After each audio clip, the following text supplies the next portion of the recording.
শহুরে জীবনের ব্যস্ততার মাঝে নিজের হাতে গড়া ছোট্ট একটা সবুজ কোণ কার না ভালো লাগে বলুন।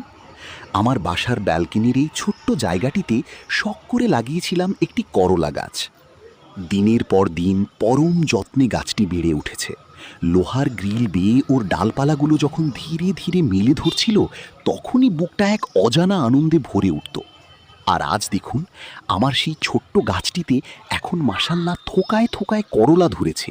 পাতার আড়ালে লুকিয়ে থাকা এই সবুজ করলাগুলো যেন আমার প্রতিটি দিনের যত্ন আর ভালোবাসারই উপহার।